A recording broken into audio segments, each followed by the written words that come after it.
All right, welcome to the Third Row Tesla podcast. My name is Safian Fraval, host of the Third Row Tesla podcast, and today we have a very special episode. I know it's been a while since we had an episode, so I'm really excited to bring this one to you guys. So today I have the entire Unplugged Performance team that was at Pikes Peak with Randy Pobst in the race recently, and I just want to tell the story. This is like a super inspirational story, and that's what it's all about. To me, Third Row is about bringing entertaining, inspirational stories that are true about Tesla. So we'll start off with our guests here. So we've got Ben from Unplugged. Hey, good to be on again. And then we've got Taylor. Hi. And then we got Eddie. Hey, how's it going? And then, of course, we've got Ryan. How's it going, guys? And then we got Craig. How's it going? And then none other than our race car driver, Randy Pobst. Hey, Randy, how you doing? Hey, everybody.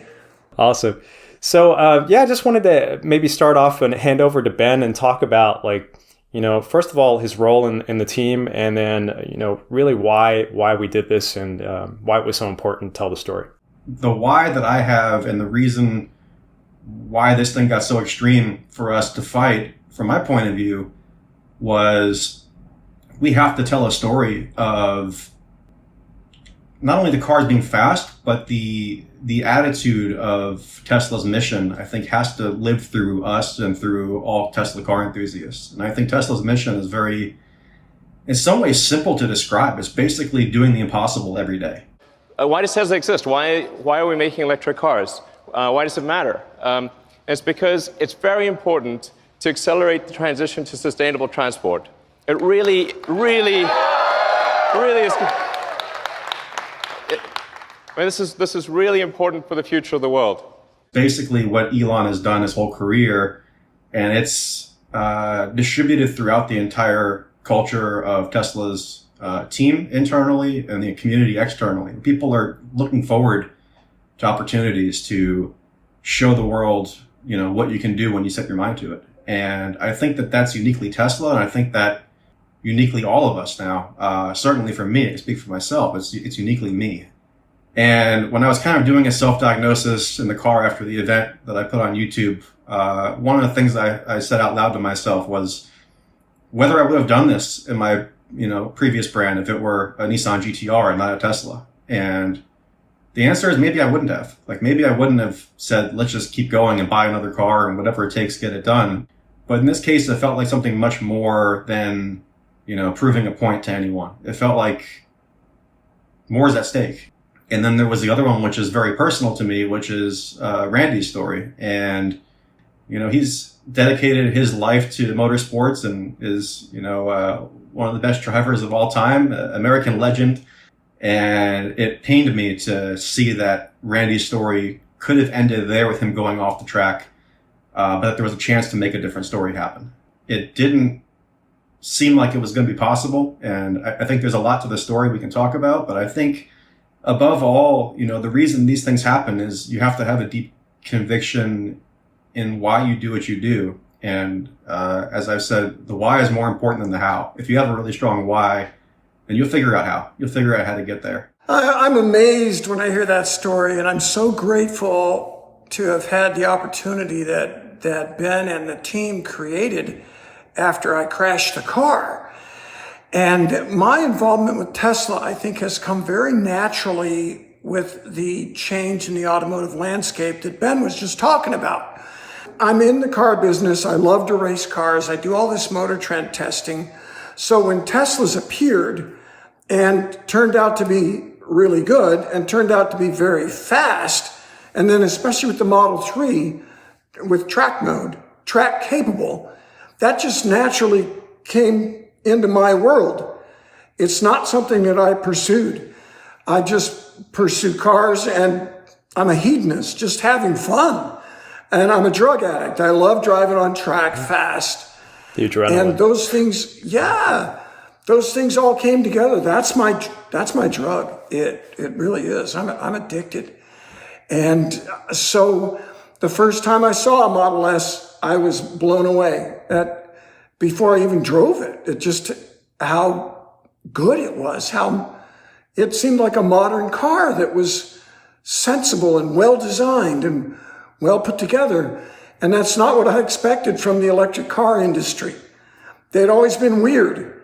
And the Prius for me doesn't really count because it's only half electric. So, and it was a Toyota. So it was fairly normal, even though it has its own unique shape. But a full electric cars were always weird. They were out on the fringes. They didn't really work. They'd make a nice toy. The Tesla shows up at the Model S, and it's a real car with some exceptional qualities, like its power. But beyond that, its ride, comfort, its handling capability. I was blown away.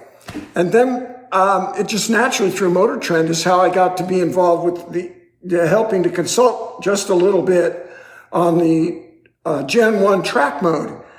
That was totally through Motor Trend. I met Lars and one other younger engineer, and we spent one afternoon hot lapping at Willow Springs, Streets of Willow. And it illustrated to me how small Tesla is compared to a major automotive manufacturer. And it gives Tesla a lot more flexibility, but it also impresses me that as small as they were, that they made a product that was so good. And any naysayers, undoubtedly, they just simply haven't driven one yet, because you get in one and drive it, and the smoothness and the power and the quality of construction in Fremont, California. I mean, this car is American made, essentially, far more than a lot of American cars are. It's just amazing to me.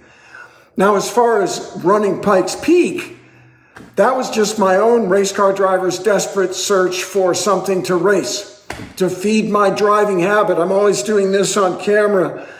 And we were on your podcast, Third Row Tesla, Soph, and Ben was on there. And I knew Ben because I had been invited out to a Tesla Corsa, had an amazing time, met you there. And we're just talking. And I was looking for a way to get to Pikes Peak. And I think I brought it up. I'm not really sure, but I think it was me. And that was a long time ago. And we're trying to figure out ways to do it, And then Ben kind of stepped up to the plate and said, we're going to do this. And we had some backing and then everybody kind of, this team formed. And I think that besides Ben, I think Eddie's the only official employee of Unplugged in the team. And everybody just sort of came together to help. It's nuts. Yeah, Eddie's the only guy that's full-time with Unplugged, and the rest of you guys are just, friends that wanted to come and have what we thought was going to be a good, easy time of taking photo and video and screwing around. You got a little more than you signed up for, but yeah, at the end of the day, you don't really need a giant team to make big things happen. You just need a little bit of hard work and creativity. And especially Eddie. I think Eddie put in so much work to make that car happen. So let's hear, sort of Eddie's why and how he got involved in this and why he stuck with it. So I've been with Unplugged for about a year and 3 or 4 months now, or with Bulletproof actually, because when I was first hired onto the team, I was there for Bulletproof sales originally. So I was never on the tech side. I was never supposed to be anything with where I am right now, and I never really looked at Tesla at all back then, honestly.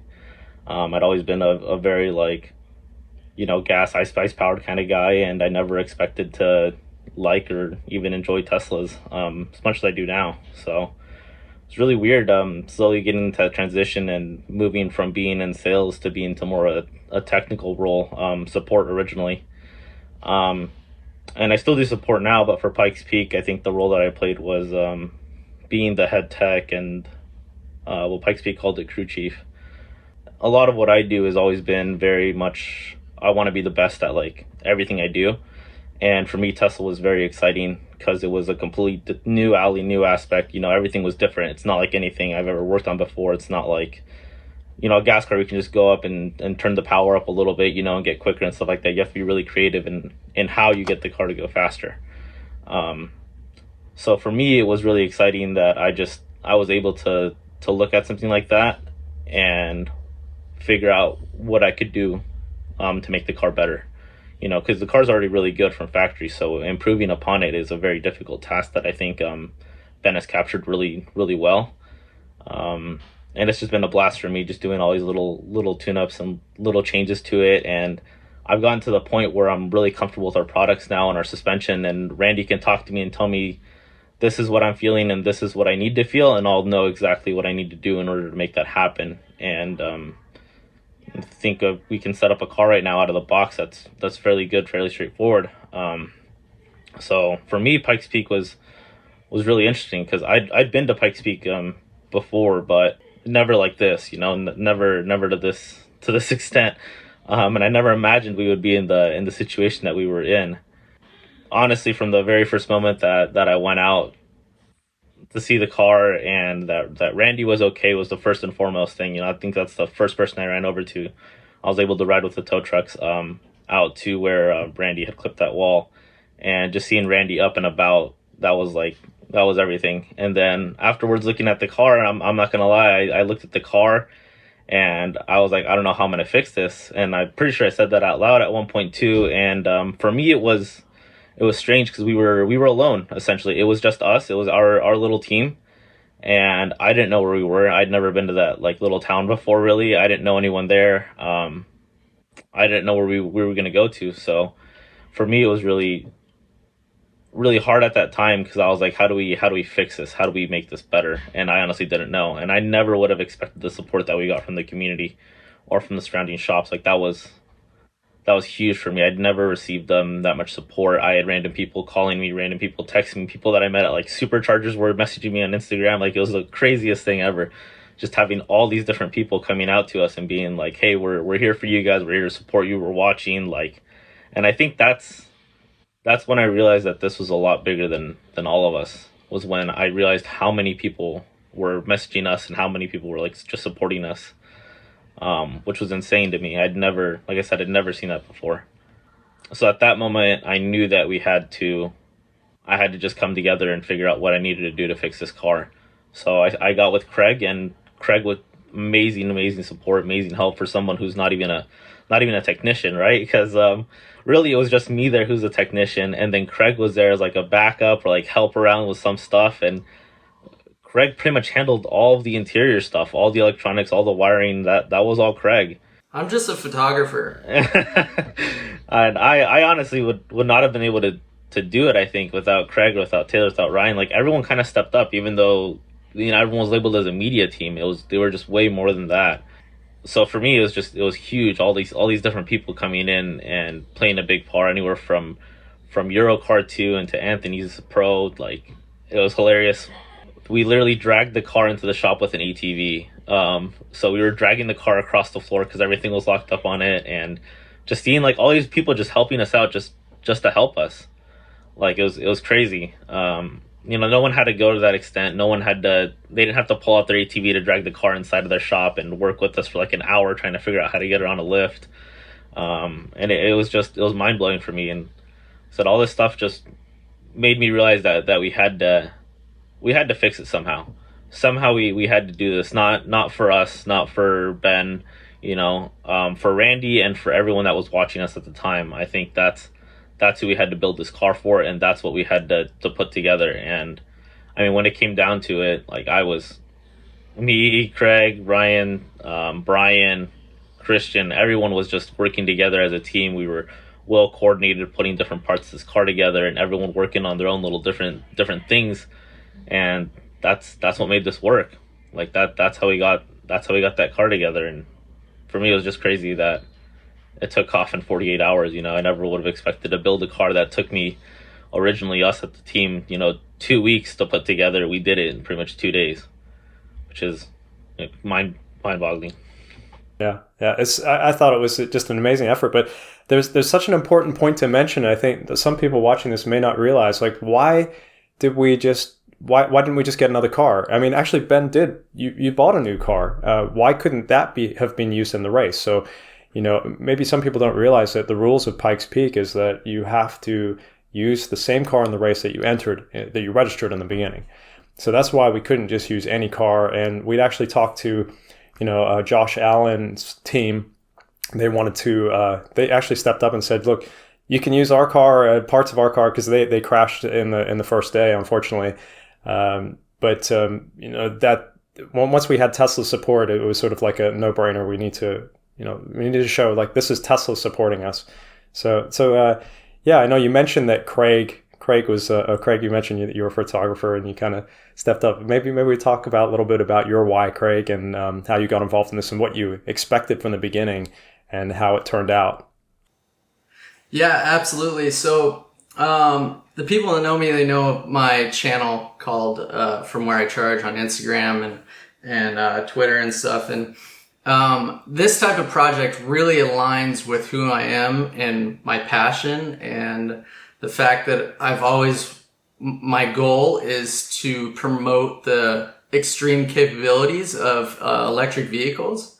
And so a little bit about my background is that I am an adrenaline junkie, and I have been a professional skier, and I'm a nerd for the leading edge of technology and stuff. So like something like this is just right down my alley. And so I walked into Unplugged, and Ben looked straight at me and goes, "Hey, I am thinking of doing Pikes Peak with Randy." And I don't even think that I let him finish the sentence. I just said, "Yes, I'm in. Let's do this." What I didn't realize was when we got to Pikes Peak that my whole goal and ambition to create content switched gears into being a mechanic and electrical engineer and pretty much living inside the race car 24/7. So it's just an incredible experience, and I really look up to Randy as a driver. And I've been tracking my car for about 2 years now, and my dad always told me, if you want to be the best at something, you got to work with the best. And so that's why I seeked out Unplugged and Randy and the rest of this team, and it's just been incredible so far. And I really believe this is just the beginning, and it's a really great story to tell, and I'm very passionate in this space, and I'm just proud to be a part of it. Yeah, thank you, Craig. Yeah, I don't think they would have been able to do it without you. So I mean, it was kind of hard to tell what your role was because you're doing so much. Yeah. Very impressed. I mean, yeah, thank you. It's been a lot of fun. Awesome. Great. So we also have a couple more. So we got Taylor. Taylor, you want to tell us your why and how you got involved with this? Yeah. So, well, first of all, content creation has been an absolute joy for me, and trying to find that real connection with my passion for content creation, and then what do I create and what do I film and document. So when I found EVs, it was just perfect. And moving to Pikes Peak and going on that journey with everyone was just amazing. And it was a perfect combination of what I enjoy. So my real thing was I was actually kind of checking out everyone's emotions during all of this. And it was just an amazing experience. And I'm glad I got to document a lot of it. You have a channel, Tesla Photographer, right? Or is that your primary channel? Awesome. Just so people know where to find your content. And you've been doing this for a while. Right. So on that channel is a lot of vlogs, and it's behind the scenes, and it's a lot of that emotion and what everyone's doing. And it's just going to get even more and more emotional as we release more of the crash and the 48-hour rebuild. But that was my main thing. And I wanted to capture behind the scenes, and I wanted to make a memory as if it was a memory for us, and then, share it publicly. So it's a memory for us that's to everyone. And it was an amazing experience capturing a lot of these emotions, and capturing just such collaboration was a big thing. And as the clock started ticking, I really realized that we need to step up. So Ryan and I, who were full-time media people, started to move over towards helping the build. And what little I knew about the car, I know a lot now, which is kind of funny, but the little amount I knew, I did it and I helped. And Ryan was a great help as well. And we also went out and got food and all that kind of stuff and materials, because we couldn't take these people off of the car. If we took others off of the car to build or to stop building and working on something else, the clock's still ticking, and we probably wouldn't have made it on time. So even you, Soph, we all did our part on going out and getting what we needed to keep these guys building, and Red Bull is a huge one. Yeah, it was pretty amazing. And we also had, we had some community members just out of the blue. The people on Twitter were sending me messages saying, how can we help? Can we get you guys some food? And, I'll play some of those messages. Some of those guys sent me some videos, so I'll insert them into the podcast so we can hear their side of why they wanted to get involved. Hey, my name is Kyle Field, or Mr. Kyle Field on Twitter. I was able to buy the Unplugged Performance team dinner as they were in the middle of their rebuild of their Model 3 race vehicle. They had a catastrophic crash on one of their test runs up the Pikes Peak International Hill Climb track, and it was important to me to step in just to show them that the community was behind them and that we had their back. It was such a crazy crash, but the fact that they took that challenge head on and decided to rebuild the vehicle and attempt to compete in the final race and succeeded was just beyond me. It was impressive to watch. It was exhilarating and inspiring to watch, both because they were showcasing their technologies in the vehicle, but also the capabilities of electric vehicles. And I think based on their second place finish, I think we'll see a lot more electric vehicles in the race next year. And so just want to give my heartfelt congratulations to Ben and the entire Unplugged Performance team with their results this year at the Pikes Peak International Hill Climb. Hi, I'm Tesla Anon, and I brought the donuts for the racing team because I thought they might need some sustenance overnight. It was super cool to see them here at Pikes Peak Hill Climb, and I hope to see them again soon. Hey Sophian, this is Andrew Soldner. The handle on Twitter is Guy Tesla. Just wanted to say thanks to you, Ben Schaefer with Unplugged Performance, and Randy Pobst and the team for letting me be a small part of your incredible journey to conquer Pikes Peak this year. I joined the Tesla community in March of 2013 when I discovered Elon Musk, and been enjoying meeting everyone in the Tesla community ever since. So just wanted to say thanks to Ben for your leadership in bringing performance driving capability to the Tesla community. Your dedication was incredibly inspiring during this last week to conquer Pikes Peak, and the struggles you and your team went through, and how you persevered was just inspiring.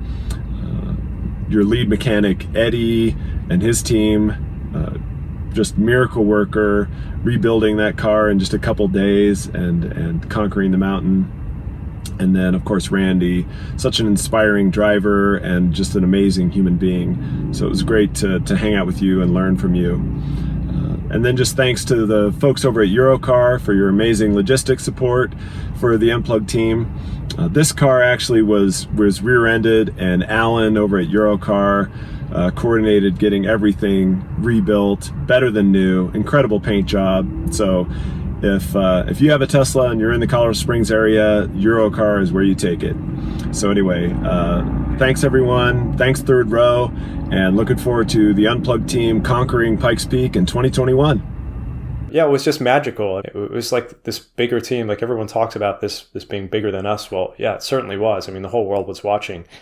So yeah, I'd love to hear from Ryan, Ryan's why and how you got involved with this. So my why for getting involved is just I am deeply passionate about kind of the future of of humanity, future of society, and I think electric vehicles have a massive place in that. When I left my job at Tesla, I wanted to kind of associate myself and find people like Craig just said, people pushing the limits of electric vehicles. And so, yeah, when Ben came to me with this project, saying, hey, I'm looking to do this, it looks like we'll already have Craig there taking some awesome photos, which absolutely Craig's phenomenal at taking photos.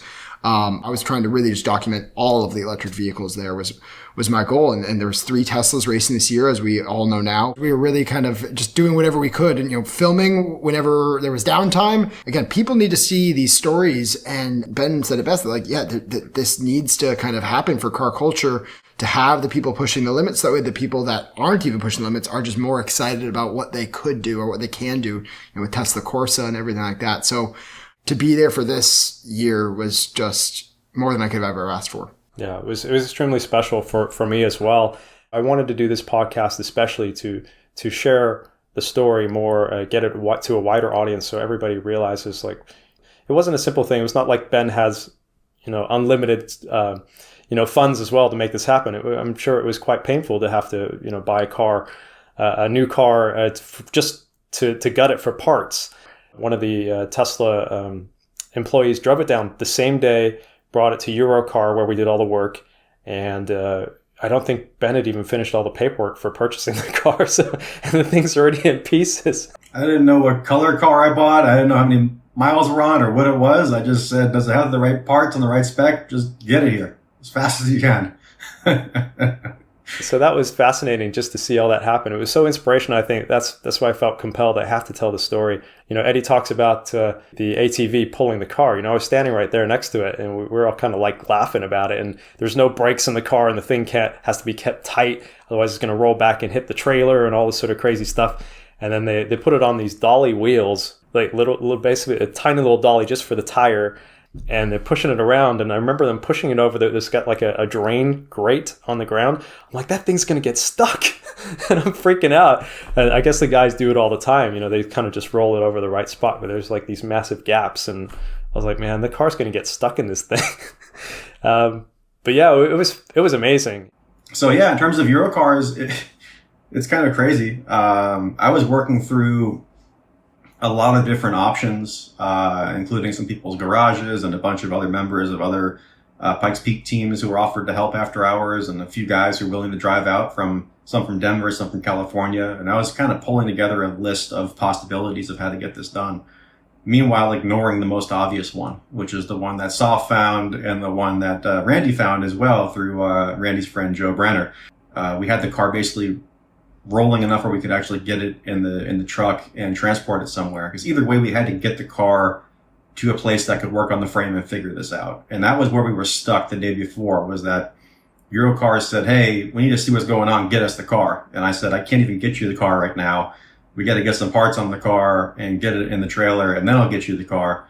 But during that time, I'll admit to being a little bit negatively biased, because in the past, when I've dealt with authorized Tesla body shops, in particular Porsche dealerships, I thought to myself, oh man, like this is going to be really expensive and it's going to take a long time, and I don't know what the result's going to be, which in hindsight was totally mistaken and misfound. And what I didn't realize, which I wish I had earlier on, is that Eurocar is a dealer of Unplugged.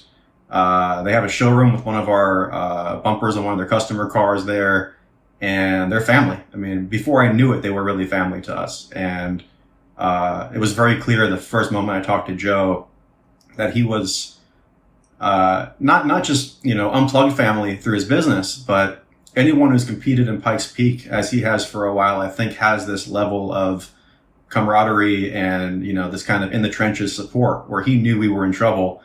And I get the feeling, this is our first event at Pikes Peak, but I get the feeling that's not uncommon. I think other teams are willing to lend resources and support, and they know the struggle firsthand. So I got that feeling from Joe that, he was fielding a really fast Porsche 911 GT2 RS, and he knew the deal. And he, right away said, hey, Randy's a friend. We support you guys for Unplugged. Whatever it takes, we're going to get it done. Don't even worry about it. Just get us the car.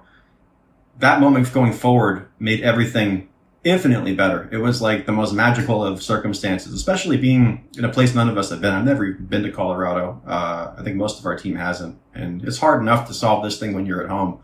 But being somewhere remote with no time and not really sure what the plan is, they let us into their home, and we basically, lived out of there for multiple days, and their team worked throughout the night, multiple nights. Brian was just a beast. He was there 48 hours straight, I think. Christian, Dave, they had a great team that basically allowed us to get this done. And they did a lot of the work. So it was, one of many miracles that occurred. But again, these things, some of it's luck, but some of it is just, doing good and try and do the right thing, and people rally behind you. And I felt that the whole way through, whether it was big stuff like Eurocars or small things like, Oliver and other guys buying us food. I felt like we were calling on a favor that we didn't want to call on, but when the time came, the favor was granted. Yeah, sometimes it's really hard to ask for help. And I think for the most part during this story, people just stepped up. I mean, we almost didn't really need to ask that much. And it was just amazing, the response we got.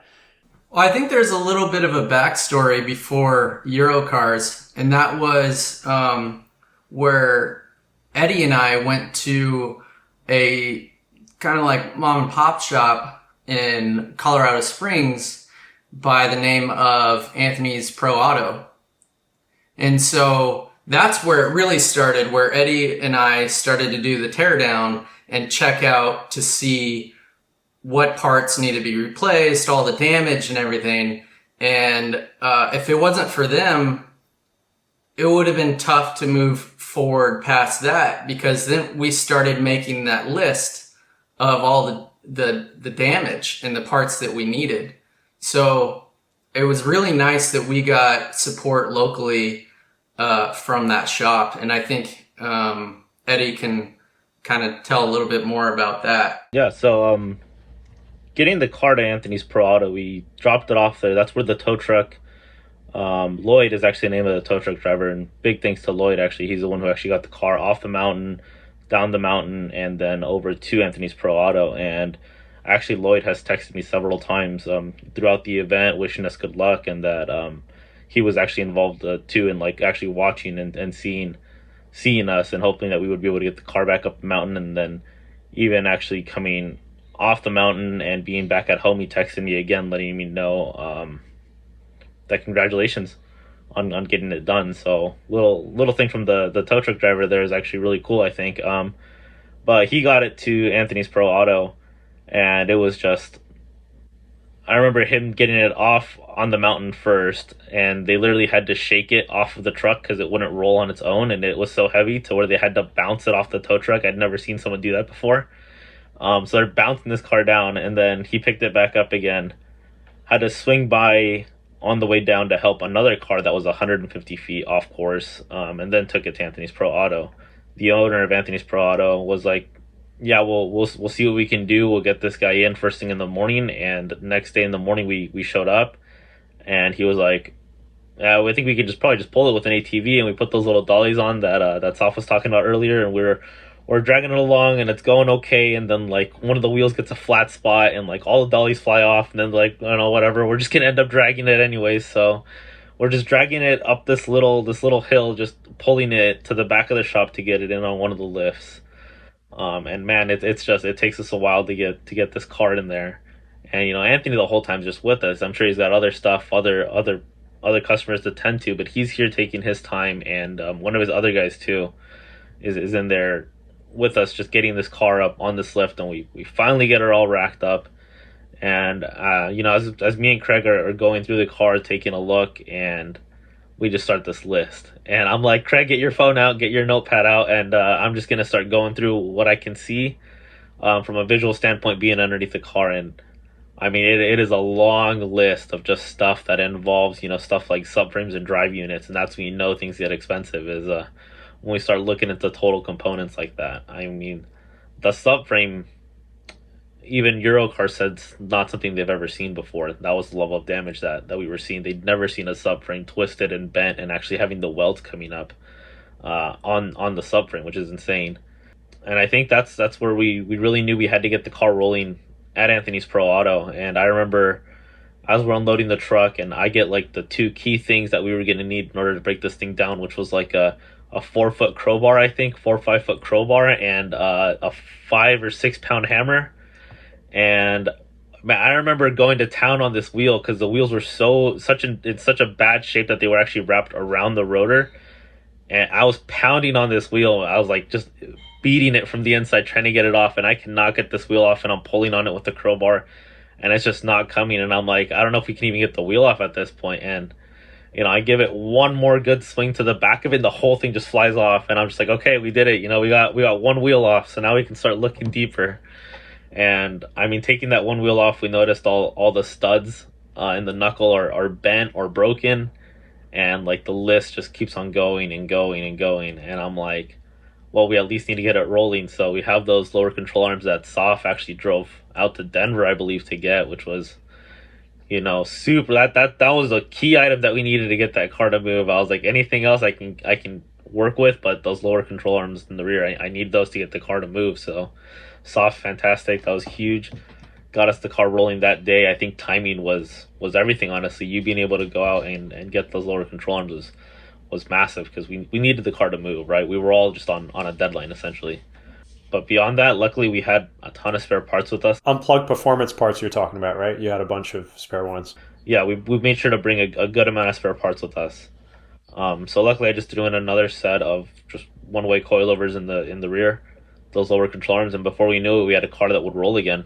It wasn't the best shape. It wouldn't turn on right now. It wouldn't really do much, but we were able to release the rear brakes, so at least they wouldn't hold up the car anymore, and we could more or less drag it. And then I remember seeing the ball joint on the tie rod, which controls the steering, was snapped off, and I was like, I think I can probably just zip tie that back together for now. And I put like 5 or 6 zip ties on it just to hold it, so we could at least try and steer the car. But that was just on one side, right? Because the other wheel was just... The other wheel was just mangled. Yeah, the axles were broken, and the tie rod, just the whole steering rack just wasn't really doing too well anymore. So you could steer with one wheel, and that was exactly pretty much all you got. Yeah, and that was obviously Craig's job. I think Craig's, like he said, has pretty much lived inside of that car. He's been inside of it the entire time. And Anthony got the ATV out again, and we started pulling it back to the trailer now that we had the trailer there. And it was the craziest thing ever, because I was like, this is a terrible idea. We're going to destroy the trailer, destroy the car, because they're like, yeah, we'll just feed the rope that holds the car through the door on the trailer and out the other side. And I was like, okay, I guess that'll work. And then they start tugging on it, like, yeah, just make sure it doesn't take the door off. And I'm like, okay, I guess we'll watch for that. And we just literally dragged it back into the trailer with his ATV through the door. If I could jump in here right now, this is on Thursday morning. The crash was Wednesday morning. If we go back to Tuesday and before that, the world was a beautiful place. We had been at Laguna Seca with this Unplugged Performance Tesla. It handled great. It was fast as all get out. We set records. Then we got to Pikes Peak, and we ran on Wednesday in the lower section, which is qualifying at Pikes Peak. And the car handled great. And I've never had a better handling car with more grip. We were flying. It was so high. This is racing. And then Wednesday morning, kind of like a plane crash, at least 3 things have to go wrong, right? And we had the combination of the great feeling I had about the car. Really, I was almost too confident. I was like, I got this. I mean, this is fantastic. And Ben told me, okay, Randy, we got a big lead here, which we did. Take it easy, not in a hurry. Oh, yeah. Yes, sir. And so I go out there, and it feels like I'm taking it easy, but between the size of this first giant bump, we'd never been over anything like it, and the cold tires at 6 a.m. at 12,000 feet, and I just lost it. And that's just the lowest low of the low, is I crashed this guy's car. And I remember everybody was just, we were down from so high to so down like that. And I'm hero to zero, just like that. And I remember talking to Ben not long after the crash, like, well, we could look at it. And the guys are all, you're nuts.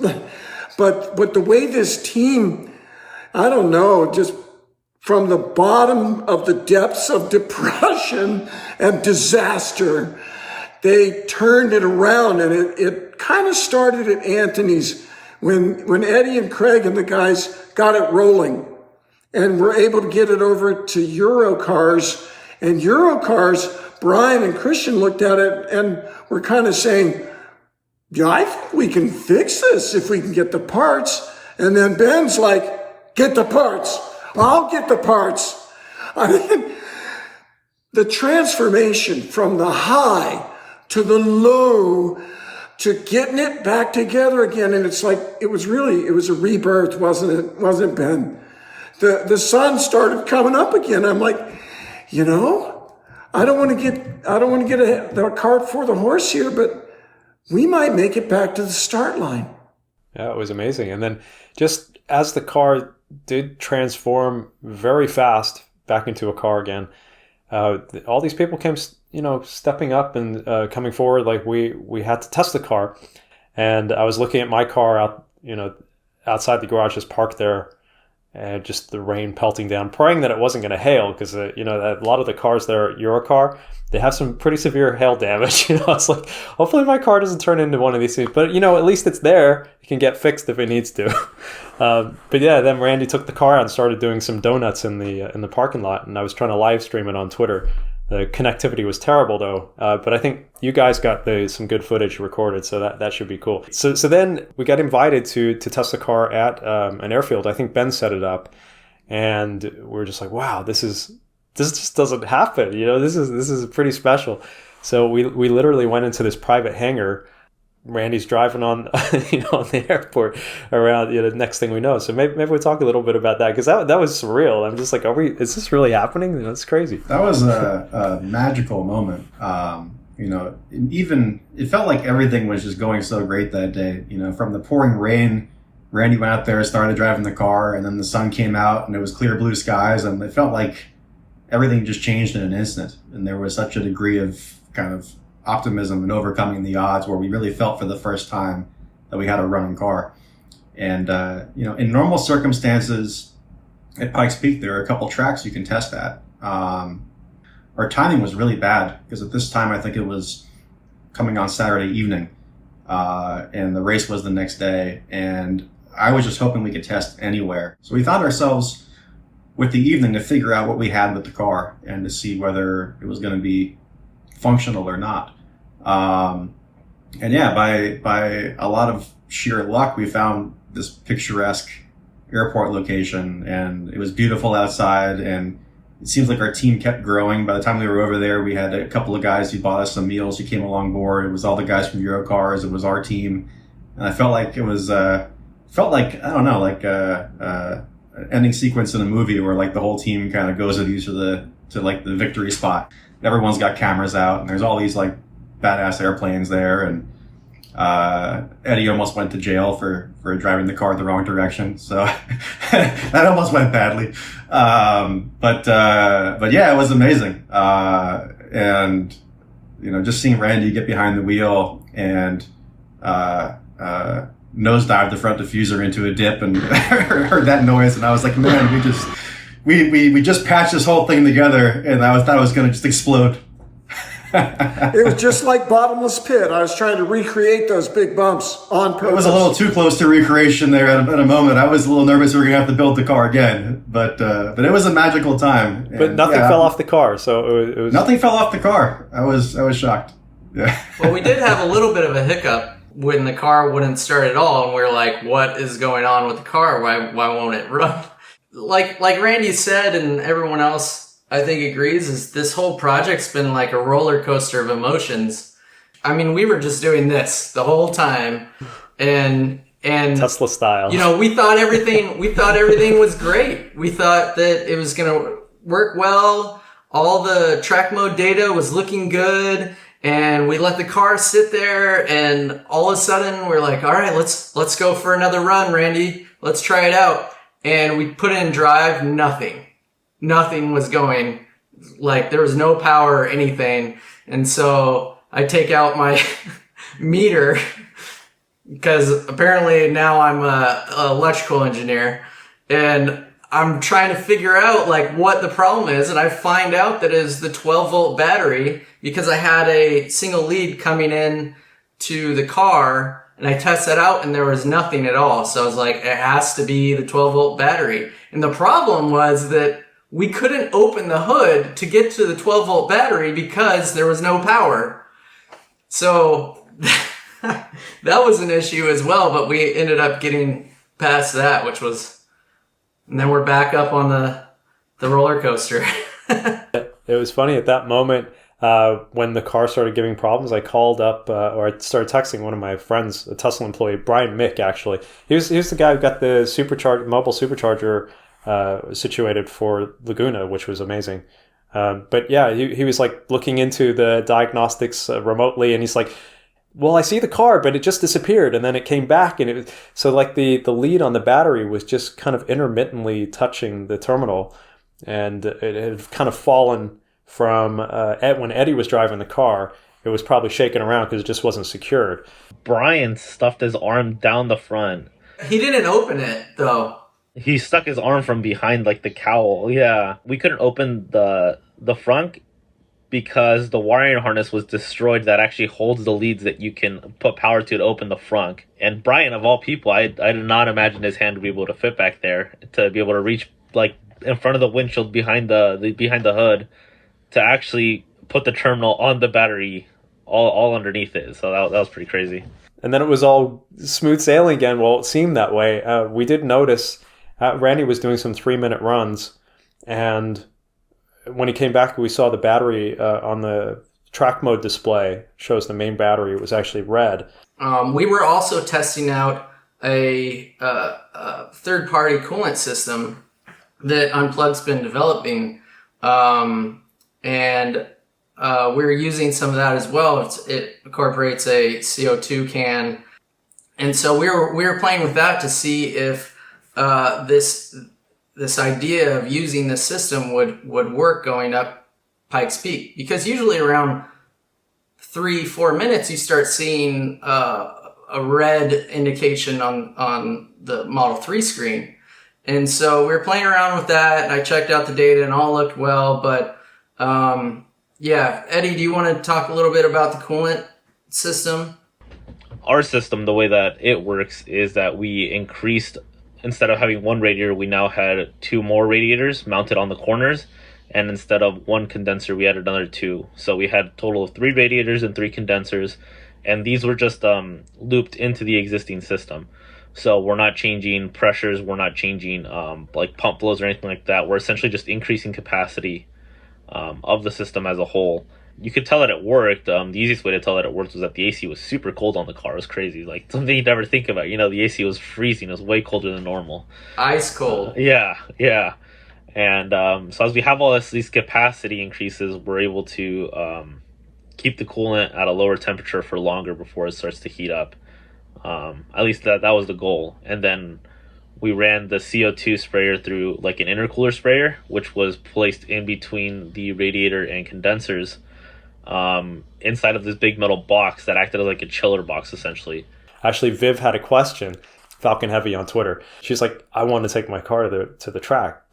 Could you race a standard range Model 3, a standard range plus? Yeah, that was the original idea, and still is. And everything we do, we try to modify the car to just make it better at what it does, but not to change it. So we try to be as minimally invasive as possible so that we're not messing with vital warranty systems on the car. And that's always been the goal here. Honestly, we weren't really sure that we even needed this for Pikes Peak, but it was kind of a dual goal of just enhancing the car in case we did as a safeguard, but also developing for our customers that are running longer sessions and want to really push the car harder. We'll definitely release that product once it's ready, and there's a lot of stuff on the car that's really just meant for bolt-on modifications. That this car had a lot of work done to it, but there wasn't really anything that was a race car only. It was really meant to be a package that you can daily drive, aside from obviously the stripped out interior and the welded-in cage that Pikes Peak requires. So that was the goal, and we think that it was working pretty well, but race day has some mysteries that we still haven't resolved. So just to kind of dive into that, as we're filming this, Craig in the past couple of days has been doing a deep dive on data, and we're trying to resolve an oddity that we don't yet have an answer for, but we have some pretty interesting data. So leading into race day, we didn't know the condition of the car exactly. We felt that the car was in good shape based on our airport tests. We had 2 new variables. One was we changed our tires, which we thought might be a good setup. We switched from Michelin to Hoosier for race day. We were testing the Hoosiers out at the airstrip the day before. But besides that, the car was basically a Frankenstein car. You know, Eddie was alluding to the list of modifications we had to do or fixes we had to do. It might be a shorter list of things that weren't broken than the list of things that were broken. It was we had to change a lot of the car, so we didn't really know exactly how the car was going to run, but we felt it was good. In context, during qualifying, we ran a 412, which put us, I believe it was number 9 out of 44 cars, which is insane. Our category is exhibition class. And in exhibition class, we were 26 seconds faster than the second place car. It wasn't even a contest. And that was in, basically a third of the track. And temperatures were never an issue, if I might throw that in there. Turns out the temps weren't an issue on race day either. Before I wrecked it, perfect.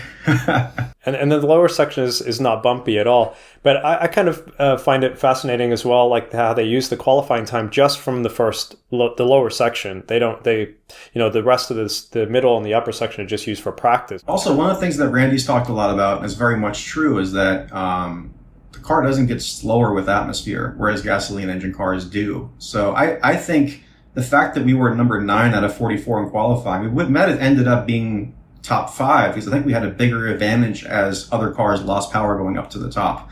And by the way, I want to just paint a picture of what it's like being at Pikes Peak because it's incredibly frustrating being there. So we were there and we were just happy to see Randy at the starting line, and all I wanted to know was whether he can make it up to the top safely and get to the summit. That was all we were talking about. And we were talking about it on social media, saying we just want to see Randy at the top flying the Tesla flag. And we couldn't find any flags, but the Soft donated a t-shirt and we sent Randy up there with a Tesla shirt and an Unplugged shirt.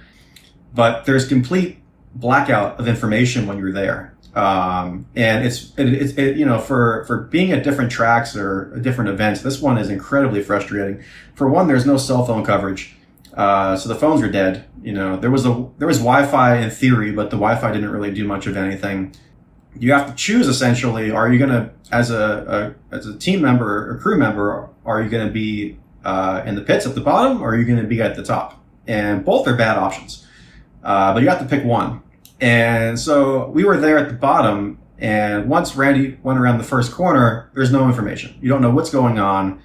And there was a live stream, which was pretty close to worthless, because they didn't really seem very interested in talking about what was happening with the car, or showing much footage of it. So we were all there.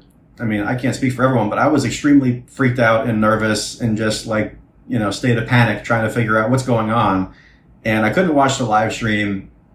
And so ultimately there's basically a timing board that we're watching that'll show different sectors. And I was watching that board, and every time a time would post up, all I thought to myself is, he's still going. This is a good thing. I don't know what's happening, but he's still going. And as long as that time keeps updating and gets to the end, then I know we made it.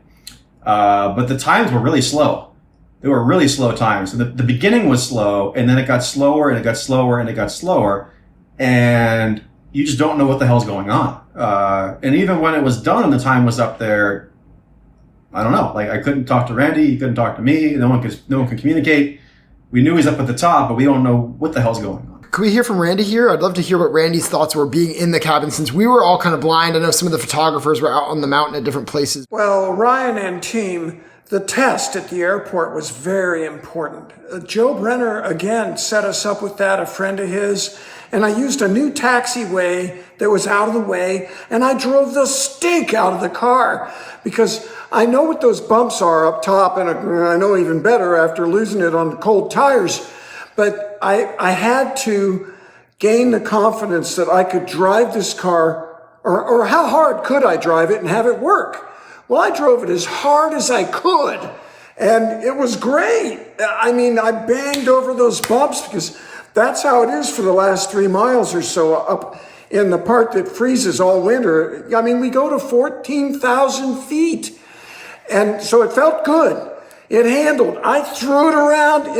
We added some shock damping that made it better on that big bump that Ben didn't like, where he could hear me scraping body parts. But guess what? Yes, it scrapes body parts on the hill climb too. And I'm a racer. Back in my mind, I'm like, I'm not going to wreck this car, but I want to win. You know, I want to come back and win, crash to win. What a story. So we got to the start line and I had confidence in the car. It was on new tires. So first few corners, you know, I'm feeling it out, kind of like I did on that practice day, but my tires are warm as could be because we really had the warmers on them and I get going and everything feels pretty good. The Hoosiers are quite different from the Michelins. They were kind of waggling a lot. If we run again, if we go next year, we'll raise the pressures like they recommended. But only about a minute, 2 minutes in, I'm coming out of a corner and I realize it's just not going like the Tesla that we know and love. I don't feel 450 horsepower here. It was on the picnic run straightaway. I think we got 120 miles an hour before or close to it. And now we're getting like 90. And 90 miles an hour sounds like a lot, but 20 or 30 miles an hour slower is huge. And so early in the run, it started feeling like a tourist drive. And I looked over and the battery's red, glowing red. And I realized that there was an issue. And then I'm just praying that we make it. And I went as quick as I could, but it turned from, you know, we're going to go because our car was a lot faster than everything else left in the class. And in case I forget, I also want to say that the crashes of my Tesla and Josh's Tesla had nothing to do with the car being electric. Absolutely nothing. They're race cars. Josh didn't know the road well enough. I've had a similar crash 6 years ago. And I just lost it on cold tires on a huge bump that I'd never been over before and I didn't expect. Just want to mention something about Josh's crashes. I did get a chance to talk to him. He was actually there on race day. I couldn't believe he was walking around because he's got several fractured vertebrae. And I walked up to him and I was like talking to him. I was like, you know, how are you here? And he opened up his jacket and he showed me this massive brace he's got, you know, around his torso. So he's, he was in some pain. But I said the same thing. I was like, you know, did you just not know the track? And he's like, no, actually, I had some ABS issue. So maybe there was some braking thing. I don't know. But that's what he said to me. So, really? Yeah. So I think they're investigating their stuff too. But, I mean, you know, these are modified cars. I don't know what sort of modification they've done to the braking system. But it was, definitely something that I think caught him by surprise too. Our brakes were incredible. Oh, yeah. Those unplugged brakes, I want those. Those are amazing. I didn't know that. Now, so that helps explain it because I know Josh is a heck of a driver. Exactly. Yeah. But I've seen guys go off in that exact spot. Every year there's one or two because it sneaks up on you. At Engineers, you get up to top speed and then it's a first gear hairpin. It's crazy. But that's understandable. So we went from going real fast the first 3 or 4 corners to feeling very slow and then hoping it would make it. So just getting to the finish line was happy. We weren't that slow, but we ended up right behind Blake Fuller in the other Tesla.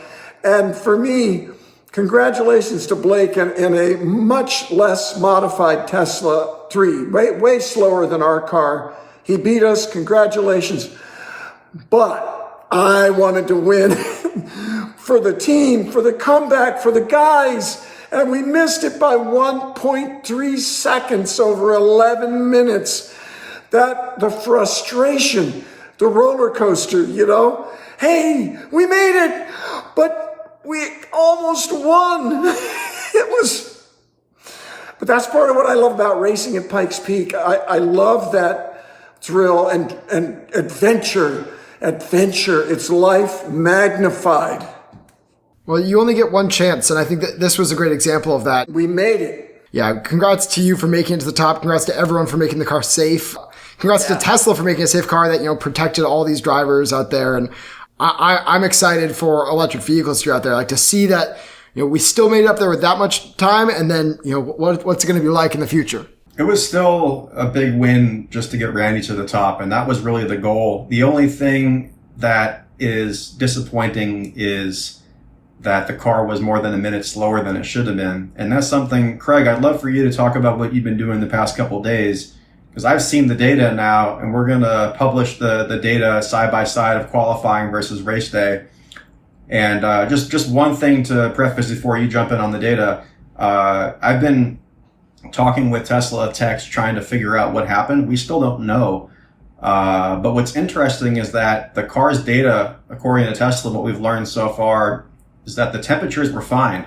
So like Ben said, we've been running both the qualification that Randy did and the race day, the first section, and as soon as I got the data from Track Mode V2, because Track Mode V2 supplies you with a CSV file, and right off the bat on race day, Randy's power was depleting very quickly. And it didn't seem to me that it was a coolant issue.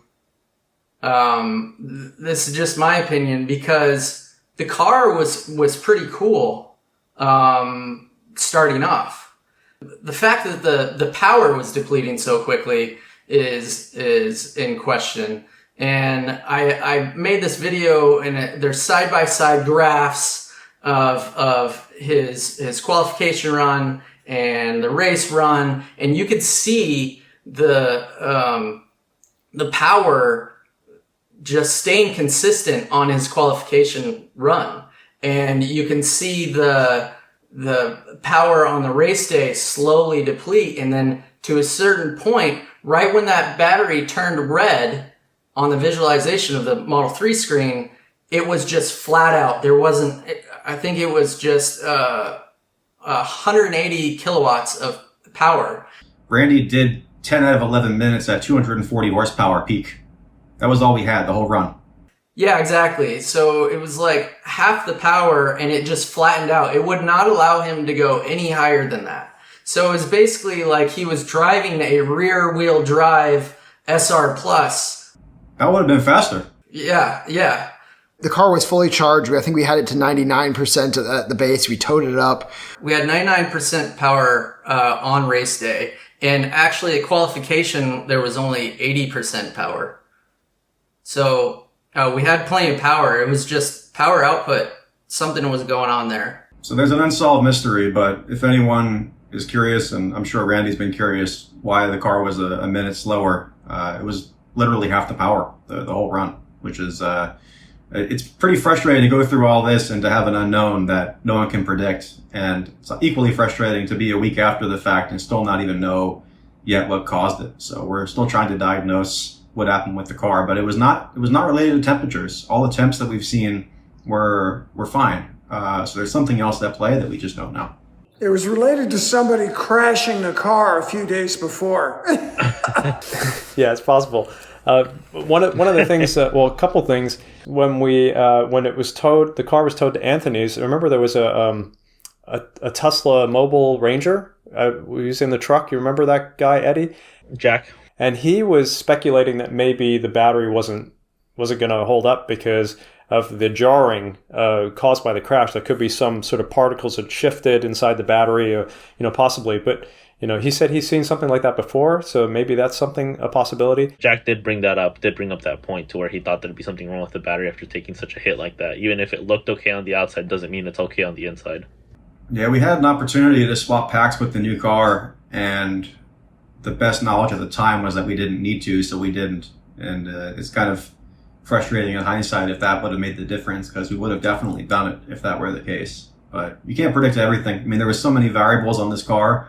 We got so much of it done that, again, this is the only thing we didn't get was the sub 10-minute run and the win. But I think in the grand scheme of things, Randy probably disagreed, but for me, that was less important than the story. I think for a racing driver, first place is always the most important thing. But for us, I think, at least for me, I'm very happy what we did. And I'm also happy that Blake won, because a lot of this is for the Tesla community and the fact that, we had two Teslas that ran really fast, and felt like there was a real camaraderie and a team there, which is good. Right. So I think for next year, we need to work something out with Elon so that we have Starlink, so we have a perfect internet connection between the car. we have like video or whatever. We can, have telemetry, know what's going on in there. And that would be pretty sweet. Because, they did have helicopters trying to get footage, but because of the way they stagger the cars between each other, so there is some, it's not just one car on the whole track at a time. They have like maybe, I think it's 4 or 5 minutes. So we were actually watching Blake on the big screen, and it was very choppy. Unfortunately, the internet was not working at all. Literally, I was trying to get times and nothing. So it was extremely frustrating, like Ben had mentioned. But then on top of that, we had some choppy video of Blake, and then these two commentators talking about how they would be racing gas cars to the day they die. And I was just like, oh my God, really?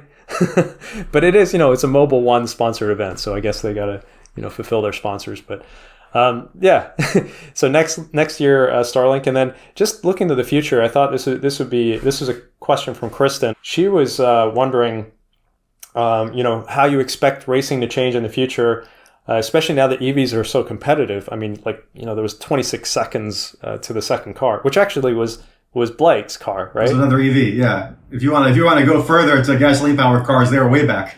Way back, man. So this is in the exhibition class. I could see EVs competing with those open wheelers. Like we're getting close now to even the fastest of the fastest cars that are fully modified, not production at all. But she was wondering, especially with the new, like the Roadster and the Cybertruck coming, and maybe even the semi, because I know they did used to race semis up there, right? At Pikes Peak. They ran one Banks powered truck. Yes. So your feeling for the future, how would you expect racing to change with all these amazing cars coming down there? Well, there is currently a series called Formula E, which is international top-level racing in electric formula cars that look kind of like an Indy car or Formula One car. So that kind of series is here. And the Formula One cars use a kind of a hybrid system, or they used to. I'm not really up on that, but where they would save energy in some form, electric or otherwise, in braking and put it back in the car for acceleration. But what we're doing at Pikes Peak is a hill climb, and it's 10 minutes, and it's high altitude, so it is perfect for EVs. It's perfect for electric cars. The challenge at the moment in racing is that racing your Tesla uses up the battery's power in a hurry. And so it's good for races that are short, like a hill climb. So the altitude issues. So it's perfect. And I hope we get to do it again. So do you think that in the future, maybe we'll just see EVs in the Pikes Peak hill climb? Because like you said, it's perfectly suited. I would argue that it's superior to gas cars. And especially if we can get, the times even just a little bit more, it's going to be the fastest car, the fastest car up there. Batteries. It's all up to the batteries. I think the answer is absolutely yes. And I'm very lucky to have some friends over at Koenigsegg, who is probably the most innovative car company I could think of besides Tesla. But they approach a very different point of view, where they approach basically the ultimate performance at whatever cost. And it's no coincidence that my two friends over there both daily drive Teslas, and they look at Tesla as an innovation leader. And I think it's also no coincidence that all of the fastest hypercars in the world have some degree of electrification already in them. So the only thing stopping pure EVs from winning races is just these last couple steps of technology in terms of batteries and thermal management and things like that, which are on the cusp of being resolved. And in the meantime, companies are working around that, doing hybrid systems, just because it's not 100% there. But I think we can all look towards the Roadster as being potentially the first example of an EV that can dominate in all categories of motorsports. And once that process happens and it goes past that tipping point, it'll always be that. There's no way for anything involving gasoline engine technology to ever catch up to it again. The only reason it hasn't happened yet is because of these last couple little details of technology. But I think we're seeing it happen in real time, and it wouldn't surprise me if we're there in a couple years or less. Also, with the charging aspect, I talked to Brian, and he said to we might be able to organize a mobile supercharger. I know it's kind of far, but if with enough planning, we might be able to get that fast charging infrastructure at Pikes Peak next year. So that would be huge, because that's one of the limiting factors. I mean, even though it's a short race, if you want to go through practice and have full power every practice session back to back, you need to have a way to charge it quickly. And there certainly isn't anything. Actually, in the Devil's Playground where we started the top section, is there's no charging infrastructure at all. We had to borrow someone's tire warmers, right, with their generator. Yeah, Paul Dallenbach let us share his when he wasn't using it, which is kind of how the Pikes Peak community can be. And it was my fault for not communicating better with the team about the electricity and everything. So it was our first time on the mountain. And we've learned a lot, and if we get another shot, we'll be even better prepared. And a supercharger would be unbelievable. Because in my mind, I'm knowing, well, the car, every run I do in practice is going to be slower. So I have this, I better get going, but not too crazy, and balance it. And it worked perfect on day one. Right. So I see lots of good things to look forward to in the future, and I think next year is going to be even better. Hopefully it won't be too crazy, but I mean this was definitely an amazing, once in a lifetime it seemed story that I hope everybody gets to hear and watch this podcast so they can find out exactly what happened. And maybe they can also reach out to you later as well and ask more questions and get involved. Yeah, I wanted to just say one last thing on that. I was talking with Randy a couple days ago, and he and I both have the very same feeling, which is that we still have unfinished business at Pikes Peak. So we're going for it again next year, right, Randy? Yeah, potential. We got to make our potential. Yeah, we're going to go again. What about the white car, the one that was gutted? Is that going to be turned into a race car? And I saw a tweet from you, Ben, or from Unplugged Performance Twitter account that said it doesn't look like the Phoenix will race again. Or is that the case? Or definitely, Phoenix project will race again. In fact, we're trying to get it ready for Tesla Corsa 11, which is coming up next week. Woo. So yeah. Tell us a little bit about Tesla Corsa 2. Yeah, so, as we started this conversation, everything we do is for a purpose. And one of the purposes of our business was creating Tesla Corsa, which basically gets people to the racetrack to understand how their cars handle and to experience them in a place that's a safe, friendly environment. It's not, in essence, a competitive event, although there is a competitive aspect for the advanced group and drivers that drive more quickly. But the key point for us is to allow beginners with any Tesla, including even the Model X, to come out there, to not get a speeding ticket, to have a good time, to do something more engaging than just doing a cars and coffee where you talk. You can actually talk in between sessions, but also have fun and drive and learn something about yourself and about your car. And, we've been doing this now for a couple years. We started before the Model 3 even really came out. So in the beginning, it was all Model S's. Now it's mostly Model 3s, but we got the diversity of cars and drivers, and our intention is to do them globally. We just have the same challenge we talked about with charging infrastructure. So right now, we can only do them at tracks that have enough charging capacity to support the cars. We have usually about 50 drivers that are out there, 50 Teslas. We split them in two groups, the beginner group and an intermediate group. So you'll basically see 25 Teslas on track at the same time in an awkwardly silent track day experience. It's a lot of fun. We've had Randy come out a couple times now, and we like educating people on what the cars can do besides, just go fast in a straight line, which is kind of what the narrative was before we started Tesla Corsa. Awesome. Well, on that note, I think we this part of the story, it will be continued. So stay tuned for the next episode. I think we'll have to wait till next year, but there'll be a lot of behind the scenes stuff in making this, and do watch out for that documentary. Is it Motor Trend that's going to release that, or who's is it Taylor, Craig? Are you guys all working together?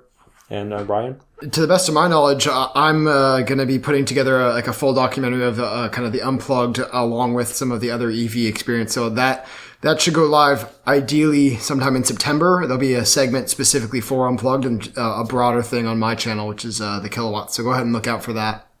Yeah, Motor Trend did their own thing as well. I think they covered some of us, but Motor Trend's thing, I believe, was broader for the whole Pikes Peak experience. So we'll see what they captured on our side. But our original goal was to bring some amazing content creators out there and to tell a story. And Brian's got a lot of editing to do. He's got a lot of footage, so you'll see that on the Unplugged channel for our side, and then also with Kilowatts.